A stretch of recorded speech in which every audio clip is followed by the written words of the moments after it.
तत्वार्थ रामायण में सतगुरु की महिमा। संत वे हैं, सतगुरु वे हैं जो केवल शब्द से ही उपदेश नहीं देते, अपितु जिनका प्रत्येक व्यवहार ज्ञान और भक्ति से भरा हुआ है। इसी से सतगुरु की महिमा बहुत अधिक है। सतगुरु को परमात्मा से भी श्रेष्ठ माना गया है। प्रभु ने इस संसार की रचना ऐसी की है कि अधिकतर सबका मन संसार में फंसा हुआ ही रहता है। पुरुष की आंख में, मन में ऐसा कोई मोह होता है जिससे उसे स्त्री शरीर में सौंदर्य दिखाई पड़ता है, उसे बालों में सौंदर्य दिखाई देता है, कितने ही कि तो बड़े हुए नाखूनों में सौंदर्य दिखाई देता है। अरे नाखून में और बाल में क्या सौंदर्य भरा पड़ा है। शास्त्र में तो ऐसा लिखा है कि नख्र और बाल तो मलमूत्र हैं, मनुष्य को वे सुंदर लगते हैं। शास्त्र कहते हैं कि अन्न में बाल आ जाए तो वह अन्न अशुद्ध हो जाता है, भोजन करने योग्य नहीं। भोजन में बाल ना आए इसका ध्यान रखो। बात को बहुत अपवित्र माना है। मानव ऐसा समझता है कि बाल बहुत सुंदर है। पुरुष को इस प्रकार का मोह है, स्त्री के मन में भी मोह है। स्त्री को पुरुष के शरीर में सौंदर्य दिखाई पड़ता है। तत्व दृष्टि से विचार करने पर इस शरीर में ऐसी कोई सुंदर वस्तु ही नहीं है। शरीर से दुर्गंधी बहुत निकलती है। कितने ही लोग तो दुर्गंध ढकने का प्रयत्न करते हैं जिससे शरीर में दुर्गंध आए नहीं, परंतु यह शरीर ही मलमूत्र से भरा हुआ है, अपवित्र है, अशुद्ध है, घोर नरक है। पर मानव को यह शरीर सुंदर लगता है। यह प्रभु जी की माया है। माया बहुत प्रबल है। फिर भी कोई संसार की माया पीछे करके बहुत भक्ति करने लगे तो भगवान लक्ष्मी जी को आज्ञा करते हैं कि तुम इन पर दृष्टि डालो। लक्ष्मी जी इन पर दृष्टि डालती है। लक्ष्मी जी की कृपा कटाक्ष से उनको कुछ ऐश्वर्य और कीर्ति की प्राप्ति हो जाती है। पीछे अधिकांश में वे ऐश्वर्य पाकर के मोह को प्राप्त हो जाते हैं। भगवान जी की भक्ति छोड़ देते हैं, प्रभु से विमुख हो जाते हैं, माया में फंस जाते हैं। प्रभु ने इस संसार की रचना ही ऐसी की है कि मानव इसमें फंसा ही रहे, काम भोग में डूबा रहे और प्रभु के चरणों में नहीं जाए। भगवान ऐसा भी चाहते होंगे कि सब भी बहुत भक्ति करें तो मेरे बैकुंठ में बहुत भीड़ हो जाएगी। बहुत भीड़ होगी तो पीछे मेरे घर में भी अव्यवस्था होगी। बहुत भीड़ हो तो ठीक नहीं। प्रभु ने संसार को सुंदर दिखाई देने वाला बनाया ही ना होता तो समस्त भक्ति करने लगते, परंतु प्रभु की माया ने संसार के विषयों में ऐसा आकर्षण भरा है कि बड़े बड़े ज्ञानी पुरुष भी भूल जाते हैं। दूसरों को भी बहुत भक्ति करने की इच्छा होती है, परंतु संसार का मोह छूटता नहीं। कोई सुंदर वस्तु दिखे तब अपने मन को समझाओ कि इस वस्तु की अपेक्षा मेरे श्री राम श्री कृष्ण अतिशय सुंदर है। जिनमें काम का स्पर्श है उनमें सौंदर्य नहीं। काम सौंदर्य का विनाश करने वाला है। काम असुंदर है, कोयले जैसा काला है। काम जिसका स्पर्श करता है वह सुंदर हो सकता ही नहीं। प्रेम करने से पहले शांति से विचार करो कि तुम सकाम के साथ प्रेम करोगे कि निष्काम के साथ। इस संसार में काम ही है, काम के सिवाय अन्य कुछ नहीं। इस संसार का मल ही काम है और इसी से ये संसार सुंदर नहीं। तुम सकाम के साथ प्रेम करोगे तो ये तुमको वासना का गुलाम बनाएगा। सकाम के साथ जो प्रेम करता है उसके मन में काम प्रवेश करता है। उनके मन में कालिमा आती है, उनका मन मलिन अशुद्ध हो जाता है। जो निष्काम के साथ प्रेम करता है उसका ही मन शुद्ध रहता है। श्री राम श्री कृष्ण निष्काम है। जो निष्काम है वे ही सुंदर हैं। सुंदर तो श्री राम श्री कृष्ण हैं। भगवान शंकर सुंदर हैं। शिव जी को काम का स्पर्श होता नहीं। जिनको काम का स्पर्श नहीं वे ही सुंदर हैं।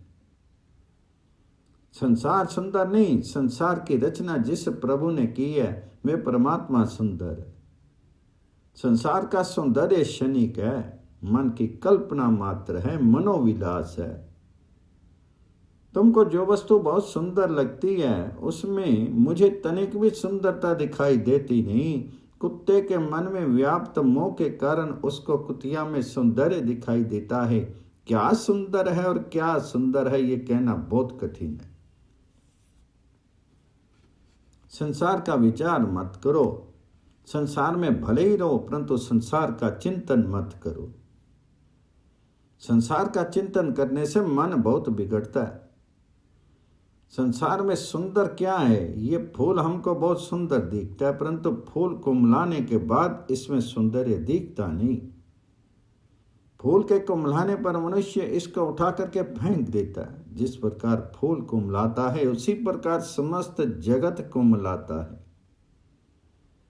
जगत में ना कुम्हलाने वाले अकेले श्री राम श्री कृष्ण परमात्मा नित्य सुंदर हैं। परंतु परमात्मा ने ऐसी माया रची है कि जीव को संसार सुंदर लगता है। जीव विवेक गवा बैठता है, परमात्मा को भूल जाता है और संसार में फंस जाता है। थोड़ा विचार करो कि जो जीव को संसार में फंसाए रखता है वह ईश्वर श्रेष्ठ है अथवा जो जीव को संसार में से हटा करके प्रभु का मार्ग बतलाता है वह सद्गुरु श्रेष्ठ है। परमात्मा की अपेक्षा भी सद्गुरु श्रेष्ठ है। कारण कि इंद्रजाल ईश्वर तनी जोता जी भरमाए, गुरु ज्ञान अंजन करे झूठी जाल जलाए। प्रभु ने तो संसार के विषयों में आकर्षण भर करके जीव को संसार में फंसा रखा है। वहां सतगुरु तो शिष्य को समझता है, भाई तुमको मोह हुआ है, माया ने तुझे भ्रम में डाल दिया है। कोई स्त्री सुंदर नहीं, किसी पुरुष में सौंदर्य नहीं, ये तेरी भ्रांति है। सुंदर तो एक परमात्मा है। सदगुरु दृष्टि मात्र देता है। सदगुरु बोध देकर के माया में फंसे हुए जीव को कल्याण का मार्ग बताते हैं, प्रभु के मार्ग पर ले जाते हैं। गुरु गोविंद दोनों खड़े, काके लागू पाए, बलिहारी गुरु आपकी जिन गोविंद दियो बताए। जगत में 3 देव बड़े माने हैं, ब्रह्मा विष्णु और महेश। ये 3 देव एक एक काम करते हैं। ब्रह्मा जी उत्पत्ति करते हैं, ब्रह्मा जी रक्षण करते नहीं, रक्षण विष्णु भगवान जी करते हैं और शिव जी महाराज परले करते हैं। जबकि सतगुरु ये तीनों काम करते हैं। सतगुरु मिलने पर मनुष्य का नया जन्म होता है। जब तक जीवन में कोई महान संत नहीं मिले, कोई भजन आनंदी संत माथे पर हाथ नहीं धरे, कोई साधु पुरुष कृपा नहीं करे, तब तक मनुष्य पशु के समान रहता है। संत मिले पीछे नया जन्म होता है। महापुरुष तो ऐसा कहते हैं कि माता पिता जो जन्म देते हैं वे बहुत पवित्र नहीं, परंतु सदगुरु सतशिष्य को पवित्र जन्म देता है। गुरु शिष्य का संबंध पिता पुत्र के संबंध की अपेक्षा भी श्रेष्ठ है। जिसको सदगुरु मिला नहीं, जिसके माथे पर किसी संत ने वरद हस्त धरा नहीं, उसका जीवन जीवन नहीं। किसी संत के चरण पकड़ रखो, सदगुरु कृपा करके तुमको नया जन्म दे देंगे। सदगुरु कृपा करते हैं तब साधन शुरू होता है। परमात्मा के लिए मुझे कुछ करना है ऐसी निष्ठा होती है। मानव अधिकांश में समस्त दिवस पैसे के लिए ही प्रवृत्ति करते हैं। वे शांति से बैठ कर के परमात्मा के लिए कुछ साधन करते नहीं हैं। उनकी समस्त प्रवृत्ति पैसे के लिए ही होती है। प्रवृत्ति में रह कर के भक्ति बढ़ानी अशक्य है। प्रभु की भक्ति का आनंद लेना हो तो प्रवृत्ति घटानी आवश्यक है। घूरे में से इत्र की सुगंध आती नहीं, प्रवृत्ति में लिप्त होकर के उसको भक्ति का आनंद मिलता नहीं, उसकी भक्ति बढ़ती नहीं। भक्ति बढ़ाने के लिए प्रवृत्ति का मन से त्याग करना पड़ता है। एकदम समस्त प्रवृत्ति छोड़नी नहीं चाहिए, परंतु उसमें विवेक से काम करना चाहिए। अरे संपत्ति तो प्रारब्ध के अनुसार मिलती है, इसके लिए बहुत प्रयत्न करना व्यर्थ है। प्रयत्न तो परमात्मा को प्राप्त करने के लिए करना चाहिए, प्रभु प्राप्ति के लिए साधन करना चाहिए। परंतु जो प्रारब्ध से अनायासी प्राप्त होने वाला है उसके लिए बहुत प्रयत्न करते हैं, और जिसके लिए करना चाहिए उसके लिए कोई प्रयत्न करते नहीं। परमात्मा के लिए कोई साधन करते नहीं। मानव पैसे को भूलता नहीं, परमात्मा को भूल जाता है। बहुत से लोगों को प्रभु की तनिक भी आवश्यकता प्रतीत होती नहीं। उनको ऐसा लगता है कि ईश्वर की क्या जरूरत है, इसलिए कुछ भी करने की उनकी इच्छा होती नहीं। मनुष्य संसार को दिखाने के लिए भक्ति का थोड़ा नाटक करता है, स्वयं वैष्णव कहलाता है, परंतु प्रभु में इसका सच्चा प्रेम कहाँ है। सेवा करने बैठा और खबर आई कि डाकिया पोस्टमैन मनी आर्डर से 200-500 रुपया ले आया है, तो झट ठाकुर जी की सेवा छोड़ करके पैसा लेने चला जाता है। यह पैसे के समान भी भगवान जी की कदर नहीं करता। भज गोविंदम के स्थान पर तुरंत भज कलदारम में आ जाता है। भगवान जानते हैं कि यह भक्ति का नाटक मात्र ही करता है, मुझ में प्रेम नहीं है, इसलिए भगवान स्वरूप को छिपाते हैं। परमात्मा आनंद में हैं, प्रेम में हैं, सबके साथ प्रेम करते हैं। जीव मात्र के ऊपर इनकी कृपा सर्था अवतरित होती है, परंतु यह जीव अभागा है। यह परमात्मा के नाम के साथ अधिक प्रेम नहीं करता, प्रभु का चिंतन नहीं करता। मनुष्य भक्ति का नाटक करता है, संसार के लोग प्रशंसा करें इसलिए थोड़ा दान भी देता है, परंतु वह हृदय से परमात्मा के लिए जागृत होता नहीं। उसे परमात्मा के दर्शनों की तीव्र इच्छा होती नहीं, उसके वियोग में दुख होता नहीं। पर आत्मा के वियोग में जिसे दुख होता है वही प्रभु की प्राप्ति के लिए कुछ साधन करता है। परमात्मा के वियोग का जिसे दुख नहीं वह भक्ति करता ही नहीं। अनादिकाल से यह जीव रोता आया है। मनुष्य मां के पेट में से रोता हुआ बाहर आता है और मरता है। उस समय अधिकांश में हाय हाय करता ही मर जाता है। मनुष्य पैसों के लिए रोता है, मान प्रतिष्ठा के लिए रोता है, संसार के तुच्छ विषय के लिए रोता है, परंतु यह जीव परमात्मा के लिए रोता नहीं। जो ईश्वर के लिए रोता नहीं उसके रोने का कभी अंत आता ही नहीं। जीव जब प्रभु के लिए रोता है तभी इसके रोने का अंत आता है। एकांत में बैठ करके प्रभु के लिए विलाप करो कि मेरा समस्त जीवन व्यर्थ चला गया, मुझे एक बार भी अपने भगवान जी के प्रत्यक्ष दर्शन नहीं हुए। रोने का दुख तुम जानते हो। अरे रोने में तो बहुत सुख है, परंतु इसका अनुभव किसने किया है। पैसे के लिए रोए, स्त्री के लिए रोए, पुत्र के लिए रोए, उसको तो अधिक दुख होता है। परंतु परमात्मा के लिए रोता है उसको तो बहुत ही शांति मिलती है। परमात्मा के लिए रोने से पाप भस्म हो जाते हैं, शांति मिलती है, बहुत सुख होता है। जीव परमात्मा के लिए रोए तो परमात्मा कृपा करके प्रकट होते हैं, दर्शन देते हैं। मानव स्त्री पुत्र आदि के मृत्यु प्रसंग में आंसू की धारा बहाता है। ईश्वर प्राप्ति के लिए आंसू की एक बूंद गिराता नहीं। मरने वाले के पीछे लोग रोते हैं। अरे रोने से मरा हुआ वापस नहीं आता। रोने वाला समझता नहीं कि वह गया, वह मुझे भी एक दिन जाना है। दूसरे के लिए तुम रो ये ठीक है, परंतु तुम अपने लिए रोज थोड़ा रो। जी तो अपने लिए रोए ये ठीक है। मनुष्य को मन से विचार करना चाहिए कि मुझे अपना मरण सुधारना है, अपने परमात्मा के दर्शन करने हैं। परमात्मा के दर्शन बिना मेरा आज तक का दिवस भी चला गया। मनुष्य को परमात्मा के लिए रोना है, परमात्मा के दर्शन के लिए साधन करना है। मानव का साधन का मार्ग सतगुरु प्राप्त कराते हैं। सतगुरु मिले पीछे वह परमात्मा के लिए कुछ साधन करता है और तब उसका नया जन्म होता है।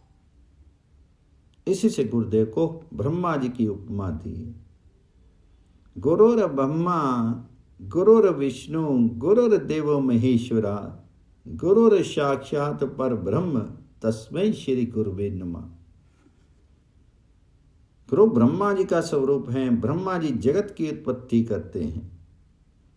सदगुरु शिष्य को नया जन्म देते हैं। गुरुर ब्रह्मा गुरुर विष्णु। गुरुदेव विष्णु भगवान जी के भी स्वरूप हैं।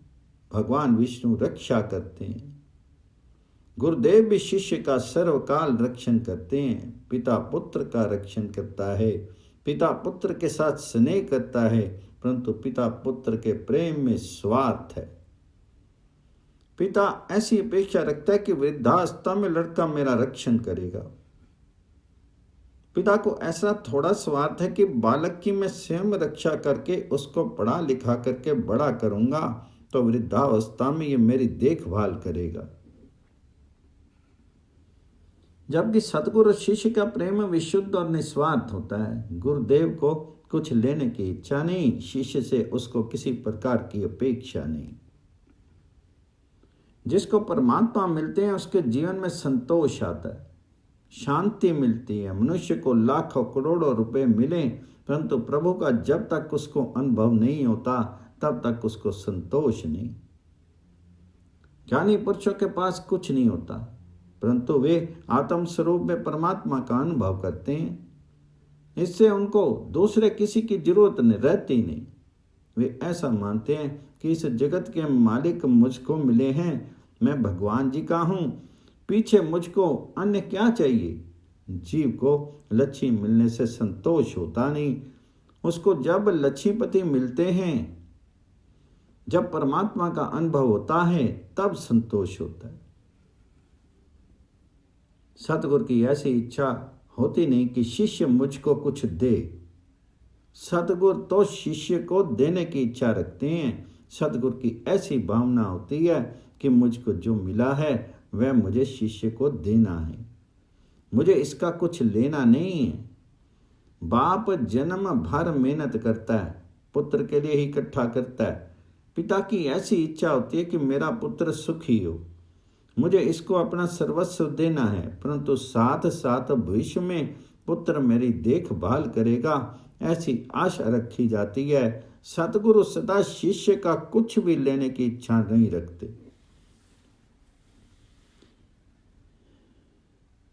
परंतु स्वयं सर्वस्व उसको देने की इच्छा रखते हैं। शिष्य मुझको कुछ दे, मेरा कुछ काम करे, ऐसी इच्छा सतगुरु की नहीं होती। शिष्यन को ये चाहिए गुरु को सर्वस्व दे, गुरु को ऐसा चाहिए शिष्यन से नहीं ले। शिष्य मेरा कुछ काम कर देगा, ऐसी इच्छा जिसकी होती है वह ईश्वर से कुछ दूर है। पिता पुत्र के संबंध की अपेक्षा भी गुरु शिष्य का संबंध अति दिव्य है।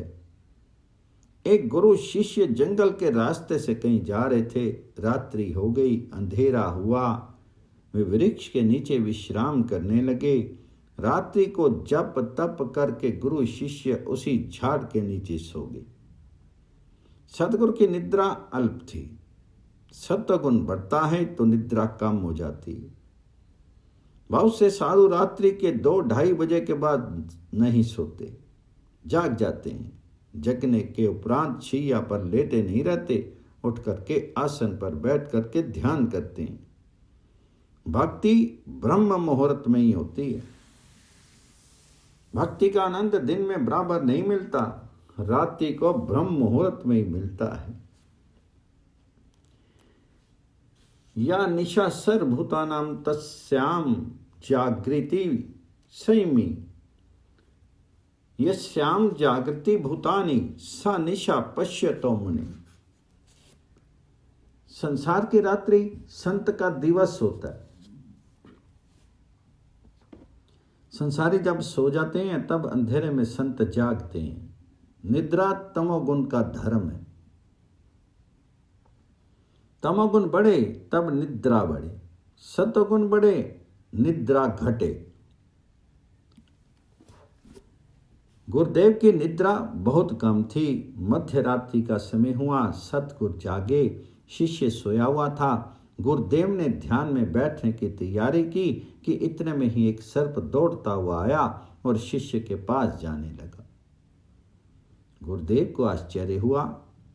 सर्प को रोक करके उन्होंने पूछा, भाई तुम कहाँ जा रहे हो, क्या करोगे? सर्प ने कहा, महाराज ये तुम्हारा शिष्य मेरा पूर्व जन्म का वैरी है। पूर्व जन्म में इसने मुझे मारा था, इसलिए अब मैं इसको मारना चाहता हूं। इसको मैं काटूंगा जिससे ये मर जाएगा। सर्प जहरीला होता अवश्य है, परंतु वह बैरी को ही मारता है। परंतु मनुष्य तो किसी किसी समय बिना कारण दूसरों को मारता है। मानव अनेक बार सर्प से भी अधिक जहरीला हो जाता है। 1000 मनुष्य बैठे हों, परंतु सर्प जो शत्रु होगा उसी को डसेगा। सर्प जिस किसी को हर एक को डसता नहीं है।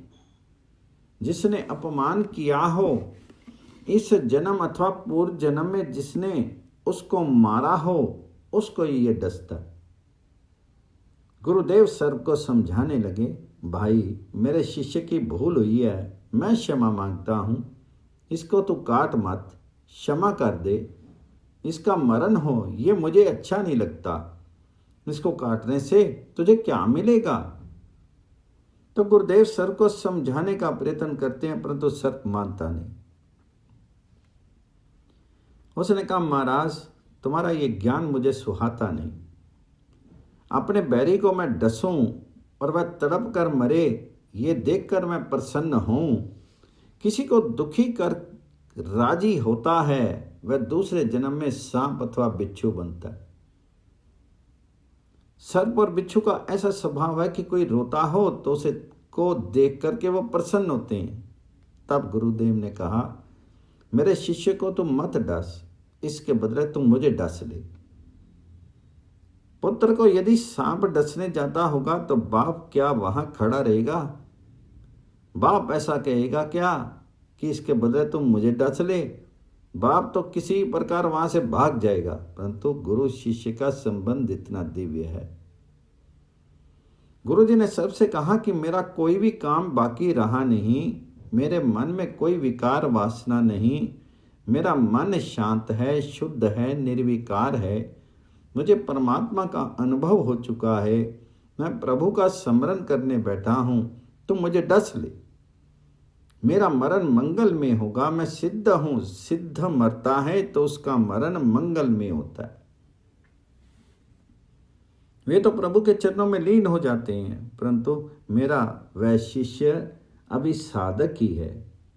ये भी साधना करता है, इसको अभी परमात्मा का अनुभव नहीं हुआ। प्रभु के दर्शन बिना ये मरेगा तो इसका मरण बिगड़ेगा। तो इसको काट मत, मुझको काट। जीवन मरण सदगुरु सुधारते हैं। जन्म मरण त्रास से छुड़ा दे वे ही सदगुरु है। शिष्य के द्रव्य का अपहरण करे वह गुरु नहीं। शिष्य तो शिष्य के दुख का संताप का हरण करता है, शिष्य को जन्म मरण के त्रास से छुड़ाता है।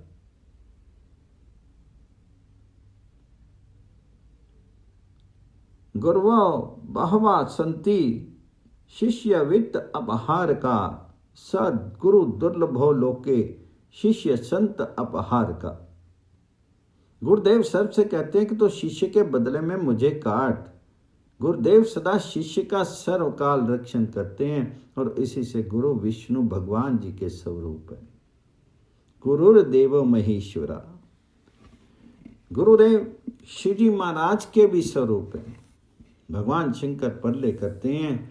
शिव जी जब प्रलय करते हैं तब सर्व का नाश करते हैं। शिव जी तो सर्व का नाश करके पीछे प्रलय करते हैं, परंतु बलिहारी हैं गुरुदेव की कि सब होने पर भी वे शिष्य को प्रलय बनाते हैं। सदगुरु जब शिष्य के माथे पर हाथ पधराते हैं, गुरुदेव जब कृपा करते हैं, तब शिष्य को सर्व की विस्मृति कराते हैं। जगत होने पर भी शिष्य को जगत दिखाई देता नहीं। जगत होने पर भी सतगुरु प्रलय करते हैं। अरे सतगुरु श्रेष्ठ हैं कि शिवजी श्रेष्ठ हैं। गुरुदेव शिवजी के स्वरूप हैं। भगवान श्री राम सद्गुरु हैं। भगवान श्री कृष्ण सद्गुरु हैं। सत्य शब्द का अर्थ परमात्मा। सत का परमात्मा का सर्वकाल सर्व ठिकाने को अनुभव करता है, उसको सद्गुरु कहते हैं। ईश्वर कोई वस्तु नहीं कि एक ही जगत में रह सके। जो ज्ञानी महापुरुष सर्वकाल और सर्व ठिकाने परमात्मा का अनुभव करते हैं, वे दूसरे को प्रभु के दर्शन करा सकते हैं। इस संसार में जो आता है उसको सतगुरु की जरूरत है ही। शास्त्र में लिखा है कि जिसने गुरु बनाया नहीं, उसके घर का पानी भी नहीं पीना चाहिए। जगत के किसी संत में तुमको सद्भावना हो तो तुम श्री महाप्रभु को गुरु मानो। भगवान शंकराचार्य स्वामी को गुरु मानो। जगत में जो संत हो गए हैं, उनमें से किसी भी संत को सदगुरु मान करके सेवा करो, परंतु गुरु किए बिना रहना नहीं। जगत के जिन महापुरुषों को परमात्मा का अनुभव हुआ है, उन सबको सदगुरु द्वारा ही प्रभु मिले हैं। सदगुरु कृपा से ही मन शुद्ध होता है। मन का सूक्ष्म मल साधन से दूर नहीं होता, सदगुरु कृपा से दूर होता है। मन में दो प्रकार का मल है, स्थूल और सूक्ष्म। मन दो प्रकार का मन है, स्थूल मन और सूक्ष्म मन। तुम कथा में बैठे हो, कथा सुनते हो, और संभव है कि तुम्हारा सूक्ष्म मन कथा में से भी जाता होगा। कितनों की तो कथा में बैठे पीछे याद आती है। मन में संशय होता है कि तिजोरी खोलने के पीछे ताला लगाया या रह गया।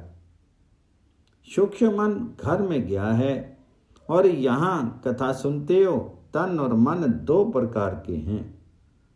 तन जैसे स्थूल और सूक्ष्म है, वैसे मन भी स्थूल और सूक्ष्म है। स्थूल मन स्थूल शरीर के साथ होता है और सूक्ष्म मन जहां फंसा है वहीं रहता है। सतगुरु कृपा करें तो सूक्ष्म मन शुद्ध होता है। तुम जप करो, तीर्थ यात्रा करो, यज्ञ करो, दान करो, देव दर्शन करो, कथा सुनो, इन साधनों से तुम्हारा स्थूल मन शुद्ध होगा, परंतु सूक्ष्म मन तो सदगुरु कृपा करेंगे तो ही शुद्ध होगा। इसलिए सतगुरुदेव की बहुत ही जरूरत है। कोई सिद्ध महापुरुष माथे पर हाथ रखे, कृपा करके अपनाए तो ही सूक्ष्म मन शुद्ध होता है। सदगुरु बगैर कल्याण नहीं। कोई सदगुरु के चरण का आश्रय लेगा तो सदगुरु की कृपा होगी।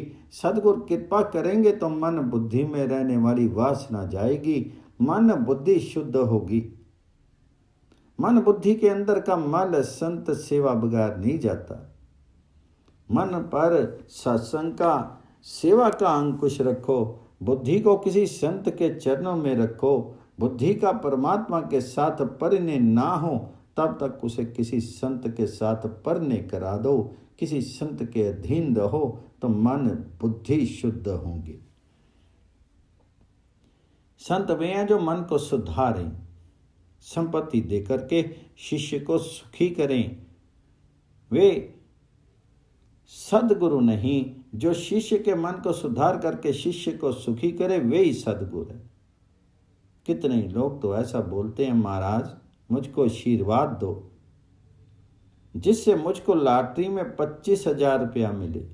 कितने ही लोग साधु संत के पास कुछ लौकिक स्वार्थ रख कर जाते हैं। एक गांव में मैं गया था, तब एक भाई मुझसे पूछने आया कि महाराज मुझे कोई अंक बताओ, जो कुछ प्राप्त होगा उसे धर्मादय में व्यय करूंगा।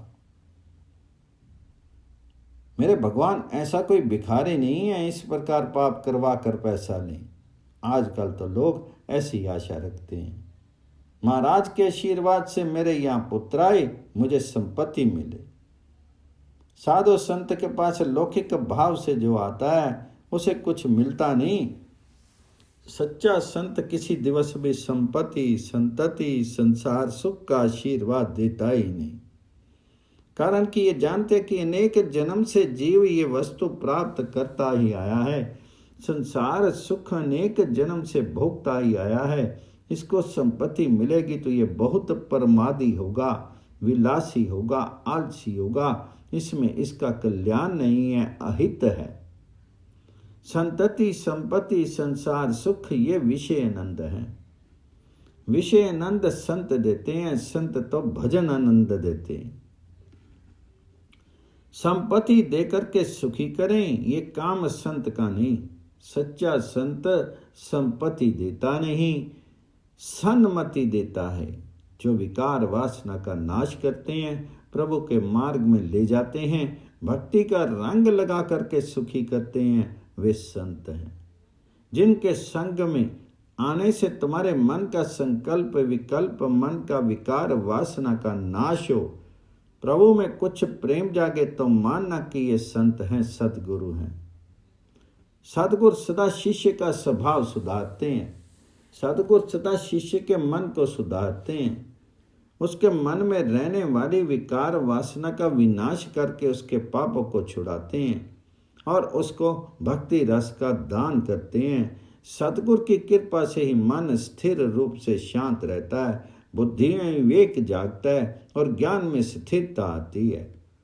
संत बोलकर ही उपदेश देते हैं ऐसा नहीं, संत मौन रहकर भी उपदेश देते हैं। संत की दिनचर्या में से बोध मिलता है। संत का प्रत्येक व्यवहार ज्ञान भक्ति से भरा हुआ है।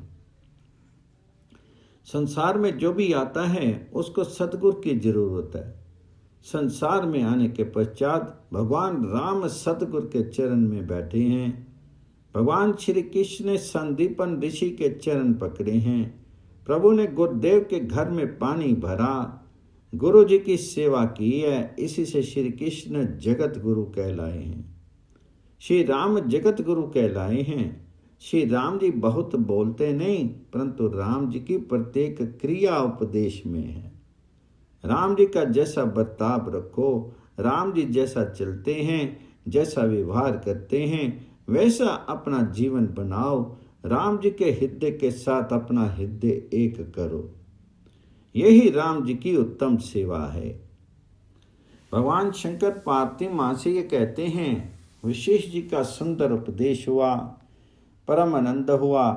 राम जी ने गुरुदेव के चरण वंदन करके कहा, आपके सुंदर उपदेश से मेरा मोह नष्ट हुआ है। मैं ब्रह्म निष्ठा में अब स्थित हुआ हूँ। मेरा पूर्वत व्यवहार चालू ही रहेगा, परंतु व्यवहार जो ताप देता है उस तप से अब मैं रहित हूँ। मेरा कोई शत्रु नहीं, कोई मित्र नहीं, ये शीर अथवा क्षेत्र आदि कुछ नहीं, कोई राग नहीं, कोई द्वेष नहीं, कोई सुख नहीं, कोई दुख नहीं, कोई इच्छा नहीं, कोई वासना नहीं, कोई संकल्प नहीं, कोई विकल्प नहीं। मैं आत्म चैतन्य स्वरूप हूँ, आनंद से पूर्ण हूँ। दशरथ महाराज को अतिशय आनंद हुआ। श्री रामचंद्र जी ने पिताजी से पूछा, पिताजी आपका पुत्र आपकी सेवा में है, आपकी क्या आज्ञा है? तो दशरथ महाराज ने आनंदित होकर के कहा, बेटा मेरी इच्छा है कि मेरे राम लक्ष्मण विश्वामित्र जी की सेवा करें और उनके यज्ञ का रक्षण करें। तुम करोगे? श्री रामचंद्र जी ने कहा, पिताजी आप जो आज्ञा देंगे मैं वही करूँगा। मैं माँ की आज्ञा लेके आता हूँ। श्री राम लक्ष्मण कौशल्या माँ को वंदन करने गए। राम जी तो माता जी को वंदन करके चुप बैठ गए। राम जी कुछ बोले नहीं। लक्ष्मण जी ने कहा, माँ हमारे पिताजी की हमको आज्ञा है कि गुरुदेव की सेवा करो और उनके यज्ञ का रक्षण करो। हम गुरु जी के साथ जाना चाहते हैं। हम आपका आशीर्वाद लेने के लिए आए हैं। कौशल्या जी ने विचार किया कि मेरे राम लक्ष्मण अब यौवन में प्रवेश कर रहे हैं। विश्वामित्र जैसे जितेंद्रिय तपस्वी संत का सत्संग करेंगे तो अच्छे संस्कार मिलेंगे और ये सुखी होंगे। वृद्धावस्था में बहुत सत्संग की जरूरत नहीं, परंतु यौवन में उसकी बहुत जरूरत है। शरीर बिगड़े पीछे बहुतों को सावधानी आती है। शरीर ठीक रहे तब तक मनुष्य सावधान नहीं होता। शरीर बिगड़े पीछे क्या सावधान होना है?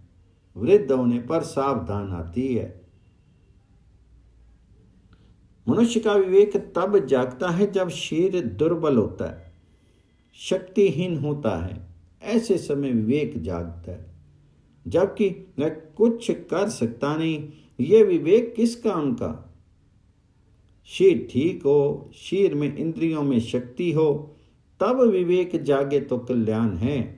यौवन में ही सत्संग की जरूरत है। बाल्यावस्था में बहुत सत्संग ना तो बाधा हो तो बाधा नहीं, बालक को माता पिता का संग मिलता है। माता पिता इसको पाप करने से रोकते हैं। 15 वर्ष पीछे यौवन में प्रवेश होता है, उस समय सत्संग की बहुत आवश्यकता है, बहुत जरूरत है। 15 से 40 तक का समय भान बुलाने वाला है, उसको गधा 25 कहते हैं। उस समय मनुष्य पशु जैसा होता है और इसलिए सत्संग की जरूरत होती है। कौशल्या जी ने विचार किया कि मेरा राम आज बड़ा हुआ है, यौवन में संत की सेवा करने का भाग्य प्राप्त हो, वह बहुत ठीक है। विश्वामित्र जी महान ज्ञानी हैं, तपस्वी हैं, उनकी सेवा करें तो ठीक है। अनेक वर्षों तक पुस्तकें पढ़ने से जो ज्ञान नहीं होता, वह जितेंद्रिय भजन आनंदी संत की सेवा में रहने से अनायास हो जाता है। जिसको संपूर्ण इंद्रियों पर विजय मिली है, जो जितेंद्रिय है, जिसको अंदर से भक्ति का रंग लगा है, ऐसे किसी संत की सेवा में रहने से अनायासी ज्ञान हो जाता है। संत के प्रत्येक व्यवहार में ज्ञान रहता है। संत बोलता चालता ज्ञान है, संतों का मौन भी ज्ञान है। संत सेवा बिना ज्ञान मिलता नहीं। जीव इस भटाटवी में भूला पड़ा है। जीव संसार रूपी अरण्य में भटका करता है। इसकी एक एक इंद्रिय आत्मा का विवेक रूपी धन लूटती है। इसको अरण्य में से बाहर निकलने का मार्ग दिखता नहीं है। किसी संत की वह सेवा करे तो संत मार्ग बताता है, इसको अरण्य में बाहर निकालता है। संसार में अकेले मत भटको। किसी संत या सतगुरु की सेवा करोगे तो संसार में से बाहर निकल सकोगे, प्रभु के चरणों में पहुंच सकोगे। संत कृपा बिना मन शुद्ध नहीं होता। मन शुद्ध ना हो तब तक भगवान मिलते नहीं। परमात्मा के दर्शन में विघ्न करने वाले 3 बाधक तत्व हैं: मल, विक्षेप और आवरण। इन तत्वों के कारण मन अशुद्ध है, मलिन है, चंचल है। ये तत्व दूर हो तो मन शुद्ध हो, स्थिर हो और परमात्मा का साक्षात्कार हो। इन तीनों में से मल और विक्षेप, ये दोनों जीव स्वयं प्रयत्न करके अर्थात साधन करके दूर करें, तब आवरण का भंग, माया रूपी पर्दे का भंग सतगुरु करते हैं। अकेले साधन से अंतःकरण सदा के लिए शुद्ध होता नहीं है। साधन करो परंतु सतगुरु की कृपा बिना चलना नहीं है। नामदेव महाराष्ट्र के महान संत थे, परंतु इनके मन में सूक्ष्म अभिमान घर कर गया था कि भगवान मेरे साथ बातें करते हैं। ये विठोवा जी के साथ बातें करते थे। एक बार ऐसा हुआ कि महाराष्ट्र में संत मंडली एकत्रित हुई। तब मुक्ताबाई ने गोरा कुम्हार से कहा, इन संतों की परीक्षा करो, इनमें पक्का कौन है, कच्चा कौन है। गोरा कुम्हार ने सभी के मस्तक पर ठीकरा मार करके परीक्षा करने का निश्चय किया। किसी भक्त ने इससे मुंह नहीं बिगाड़ा, परंतु नामदेव के माथे पर ठीकरा मारा गया तो नामदेव ने मुंह बिगाड़ा। उसको अभिमान हुआ कि कुमार द्वारा घड़े की परीक्षा किए जाने की रीति से क्या मेरी परीक्षा होगी। गोरा काका ने नामदेव से कहा, सबका माथा पक्का है, एक तुम्हारा माथा कच्चा है। तुम्हारा माथा पक्का नहीं, तुमको गुरु की आवश्यकता है। तुमने अभी तक व्यापक ब्रह्म का अनुभव नहीं किया। नामदेव ने विठोवा जी से फरियाद की। विठोवा जी ने कहा कि गोरा भक्त जो कहते हैं वे सच है, तुम्हारा मस्तक कच्चा है। मंगल बेड़ा में मेरा एक भक्त बिसोवा खेचर है, उसके पास तो जा, वह तुझे ज्ञान देगा। नामदेव जी बिसोवा खेचर के पास गए। उस समय बिसोवा शिव जी के मंदिर में थे। नामदेव महादेव जी के मंदिर में गए। वहां जाकर के देखा कि बिसोवा खेचर शिवलिंग के ऊपर पैर रख करके सो रहे थे। बिसोवा को मालूम हो गया था कि नामदेव आ रहे हैं, इसलिए उनके ज्ञान चक्षु खोलने के लिए उन्होंने ऐसा काम किया था। नामदेव नाराज हुए। उन्होंने बिसोवा को शिवलिंग के ऊपर से अपना पैर हटाने को कहा। बिसोवा ने कहा, तू ही मेरा पैर शिवलिंग के ऊपर से उठा करके किसी ऐसे स्थान पर रख जहां शिवजी ना हो। नामदेव जहां बिसोवा का पैर रखने लगे, वहीं वहीं शिवजी प्रकट होने लगे। समस्त मंदिर शिवलिंगों से भर गया। नामदेव को आश्चर्य हुआ। तब बिसोवा ने कहा, गोरा काका ने जो कहा था कि तेरी हांडी कच्ची है, वह ठीक है। तुम्हें हर जगह ईश्वर दिखते नहीं। बिठोवा सर्वत्र विराजे हुए हैं, तो सब में ईश्वर को देख। भक्ति को ज्ञान के साथ भजो। नामदेव जी को सब में बिठोवा जी दिखने लगे। नामदेव जी वहां से वापस आकर के मार्ग में एक वृक्ष के नीचे खाने बैठे।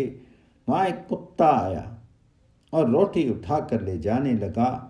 अब तो नामदेव जी को कुत्ते की भी विट्ठल दिखते, कुत्ते में भी विट्ठल दिखते। रोटी रूखी थी। नामदेव जी घी की कटोरी लेकर के कुत्ते के पीछे दौड़े और पुकार कर कहने लगे, ओ विट्ठल खड़े रहो, रोटी कोरी है, घी चुपड़ दो। नानक जी को अब सच्चा ज्ञान प्राप्त हो चुका था। नानक देव जी जैसे संत को भी ज्ञान प्राप्त करने के लिए गुरु बनाना पड़ा। कौशल्या जी ने विचार किया कि राम अभी यौवन में प्रवेश कर रहे हैं। इस समय ये विश्वामित्र जी जैसे गुरु जी की सेवा करें, उनका सत्संग करें तो बहुत सुखी होंगे। कौशल्या जी को आनंद हुआ। उन्होंने श्री राम लक्ष्मण को आशीर्वाद दिया और कहा, तुम्हारे पिताजी की जो आज्ञा है वही मेरी आज्ञा है। तुम्हारे पिताजी जिस प्रकार राजी हों वही तुम करो। माँ का हृदय प्रेम में पिघल गया। विश्वामित्र जी को कौशल्या माँ ने वंदन किया और कहा, गुरु जी, मेरे राम को तुम ले जाते हो, परंतु मेरा राम बहुत शर्मीला है। वह मेरी भी बहुत मर्यादा रखता है। मैं इसकी माँ हूँ, परंतु इसको भूख लगती है तब मुझको भी कहता नहीं कि भूख लगी है माँ। ये मुझसे मांगता नहीं। तुम मेरे राम लक्ष्मण को ले जाते हो। मेरा लक्ष्मण छोटा है। रोज सवेरे मैं अपने राम लक्ष्मण को माखन मिश्री आरोगवाती हूँ। इनको माखन मिश्री आरोगने की रोज की आदत है। तो विश्वामित्र जी ने कहा, माँ तुम जरा भी चिंता मत करो। आश्रम में तो बहुत सी गायें हैं, रोज माखन होता है। मैं याद रख करके राम लक्ष्मण को रोज माखन मिश्री दूंगा। जय श्री राम जी।